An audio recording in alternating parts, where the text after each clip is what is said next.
السلام عليكم ورحمة الله وبركاته، ازيكم يا بنات عاملين ايه؟ يا رب تكونوا بخير. اللهم صل وسلم وبارك على سيدنا محمد وعلى آله وصحبه أجمعين. وحشتوني كتير كتير من آخر فيديو نزلناه مع بعض. صباح الجمال، صباح السعادة، صباح كل حاجة حلوة على قلوبكم. زي ما انتوا شايفين معايا كده، النهاردة هنعمل الكوكيز الجميل دوت، بجد شكله تحفة، مقرمش كده وناعم وبيدوب في البق الاتنين مع بعض. تعالوا مع بعض نشوف المقادير احنا عملنا ايه. عندنا هنا كوباية الا ربع من السكر البودرة، تمام. وطبعا الكوباية اللي تعايري بيها السكر، اللي بتعيري بيها السمنة، هي اللي بتعيري بيها كل حاجة، تمام. حطيت كوباية كاملة من السمنة، تمام، زي ما انتوا شايفين اهو. لكن ممكن تستبدليها بزبدة، مش هتقولك لا برضو، بس انا متاح عندي السمنة فانا استخدمتها. تمام تمام. هفضيها كده في الطبق مع السكر كلها كامل نفس المقدار كله، وارجع ان انا هضربهم بالمضرب زي ما انتوا شايفين معايا كده. هفضل بقى اضرب فيهم لحد ما ايه ما يعني لونهم كده يفتح معايا ويبقى عامل زي الكريمه يا بنات، الفاتحه.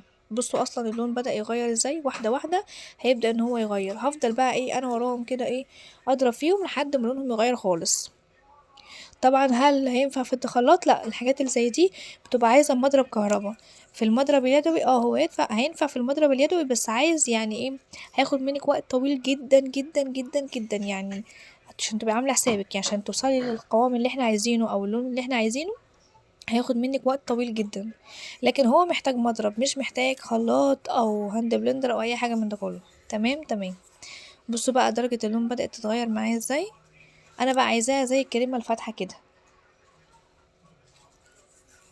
هبدأ بقى ان انا انزل عليهم بالبيض، بس عشان انا انزل واحدة واحدة، يعني انا نزلت بالبيضة كده، وابدأ ان انا اضربها كويس جدا لحد ما تختفي. اول ما تختفي انزل بالبيضة التانية وهكذا، فاهمني؟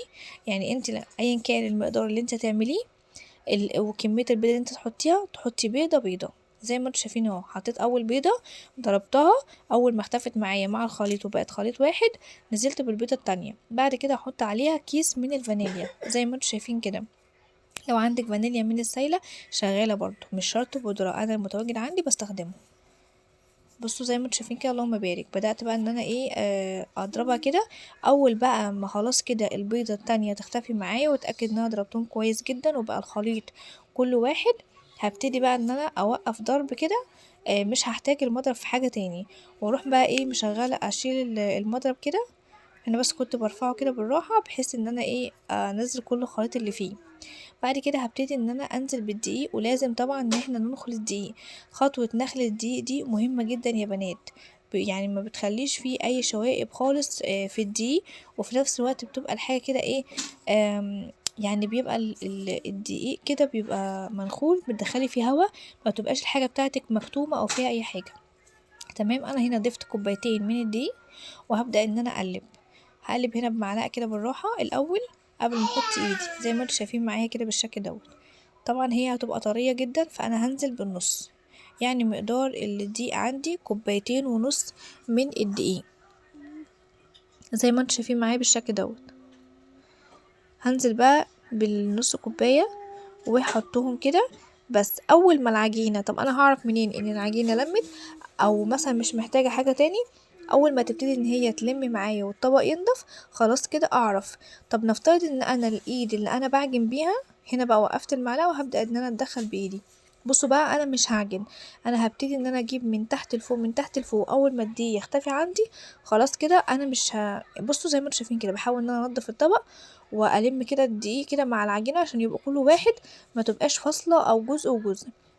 اول ما تلم معايا كده وتاكد ان انا لميتها من تحت ومن كل الجوانب، خلاص بس كده هي ايه خلصت. طب ايدي ملزقه، ايدي اللي انا حطاها ملزقه زي ما انتوا شايفين اهو، بس بصوا ايدي التانية ملزقتش وكورت معايا، واول ما ضغطت عليها مفيش اي تشققات خالص، يبقى كده العجينه ايه ناعمه وحلوه زي ما انتوا شايفين كده، اللهم بارك. فهبدأ بقى ان انا ايه اسويها كده، وابتدي بقى اجيب صاج او صينيه او اي حاجه، ما بضيفش ليها اي ماده دهنيه خالص، ما بحطش اي ماده دهنيه ولا في صينيه ولا في صاج ولا اي حاجه.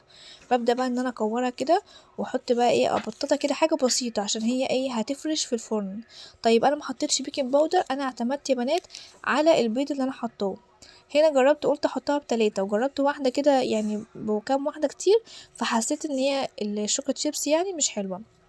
بالمناسبة الشوكولات شيبس دي شوكولاتة كده بتبقى صغيرة جدا، بتروحي عند اي عطار او اي علاف بتقوليله انا عايزة شوكولات شيبس، بيكون طبعا كبير يعني حاجة محل كبير، ميكونش مثلا حاجة صغيرة. دي كل كمية اللهم بارك المقدار كوبايتين ونص دي عملولي الكمية دي كلها، مليت الصاج زي ما انتوا شايفين كده اللهم بارك. انا طبعا اخدت الحاجة وخرجت بره في الصالة كده وقعدت حطيتها على درجة حرارة 200 في الفرن، وبعد ما طلعت بسيبها تبرد، وبعد ما تبرد ببدأ ان انا احركها. لما تحركهاش وهي لسه سخنة هتتكسر وتفتفت منك.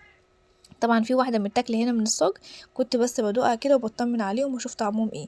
زي ما انتوا شايفين كده اللهم بارك، انا حبيت ان انا احط لها بس كده 3 من الشوكولات شيبس، بحيث ان هي تبقى شكلها حلو شيك، ما حبيتش ان هي فيها زحمة كتير دي.